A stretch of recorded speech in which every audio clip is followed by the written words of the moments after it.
8 young people die at Travis Scott's Astroworld concert, and we will be going into detail about that today on Pepp Talk.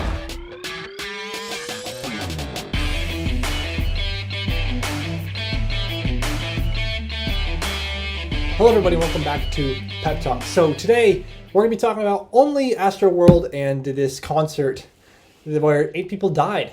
I don't really have too much to talk about with politics or anything else like that. I don't really see much going on in the news at the moment that I find too newsworthy, other than really this concert incident that I felt needed to be discussed because it was something that could have been avoided, I think, and it's something that's of interest to a lot of people, and it needs to be discussed in at least some capacity, and I think this show is a great way to do that. So I'm going to look at this New York Times article over the subject and kind of go into detail about what exactly happened at this concert. How did these people die? Why was it allowed to have happened? Like, what was going on about the situation? That's exactly what I'm going into detail about today, and I'm hoping you guys will all be enjoying this. So with that being said, let's go ahead and get started. So as I said, 8 people died. 8 young people were killed at this concert of Travis Scott's. Basically, there were too many people and they got trampled. If you've ever been to a concert, you know, he kind of rowdy, but I think it goes up to a different level whenever you go to a Travis Scott concert, just given who he is and the type of music he makes and the type of audience that attracts. Not saying anything about that audience, I'm just saying their personality and, you know, how they are. Usually the younger kids or people who like to listen to him. And given that they're more energetic, more rowdy, and more inclined to engage in partying activity, I guess you could say. But alas, let me just move on. So according to the New York Times, quote, it appeared to be one of the deadliest crowd control disasters at a concert in the entire United States in many years, recalling the 1979 crush outside the doors of a show by The Who in Cincinnati that left 11 people dead and stunned the nation, end quote. So, as you heard here, it's one of the deadliest concerts in the United States history that we've ever had. And that's something to be said, especially given The Who's concert were killing 11 people. And this was pretty high up there. 8 people died. And it's pretty tragic that it happened to begin with because, as I said, it's really pretty avoidable concerning like how these people died in the first place. If they simply managed how many tickets they sold better or managed the crowd better, it would have not happened. Yet it did happen, and that's kind of why I want to keep talking about this, because it was so avoidable. Going on with the article, quote, it was still unclear what prompted the crowd to surge forward, but witnesses described a chaotic scene before and during the concert, with many people in the back trying to rush to the front. One concert goer, Nima something, said the event was, quote, hectic from the beginning, end quote. So, yeah, obviously these concerts are going to be somewhat hectic, somewhat, energetic, crazy. That's to be expected, but the level this concert got to was just something, obviously, that was fatal. Moving on with the article, quote, videos posted by concert goers on social media showed a chaotic scene near the stage, with some people in the crowd pleading for help and others unaware of any serious problems. So, as you see there, it was obviously a very chaotic scene, and with that, it's not going to be pretty hard for people to notice something wrong going on.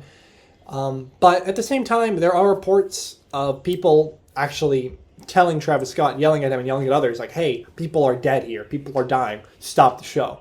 And they didn't. So take that with what you will.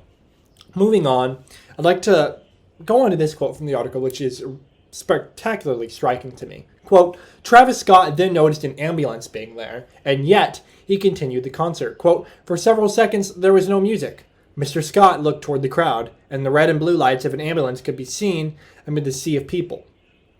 Then, Mr. Scott said, quote, if everybody good, put a middle finger up in the sky, end quote. As the music resumed, Mr. Scott urged the crowd to make the ground shake, end quote. Okay, so what's so perplexing to me about this scene is that the artist, Travis Scott, literally saw the ambulance in the crowd. And then he stops, the music stops, and then regardless of that, he just is like, you know what? If you guys are all good, let's start it back up again. Like, really? How irresponsible do you have to be to allow that to happen? I don't know. I just find that perplexing.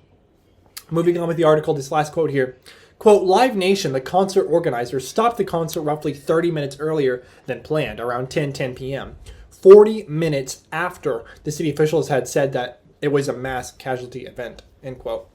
So as you can see, even after being called a mass casualty event by officials, it took them almost a whole hour after that declaration was made to stop the concert. Like, how does that even happen?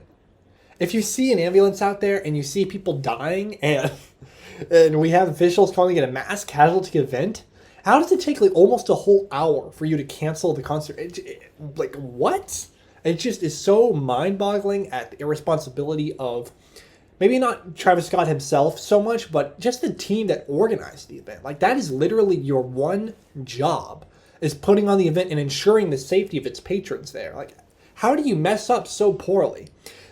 If they could have just sold the right amount of tickets or better controlled the crowd, it would have just been such an easy fix to the situation. Yet they didn't. This is just a clear case to me of irresponsibility and greed, in my opinion, and it's something that needs to be thought of and discussed, and we need to do that in order to make sure that we're safe in the future at concerts and make sure this doesn't happen again.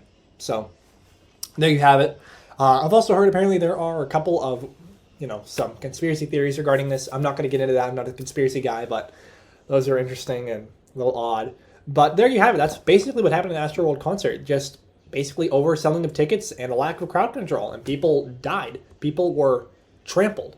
And not old people, mind you. It was 18-year-olds, 21-year-olds, 14-year-olds. Very young people died at this concert due to a lack of control, due to a lack of just safety protocols, a general sense of responsibility, and that cannot go unaccounted for.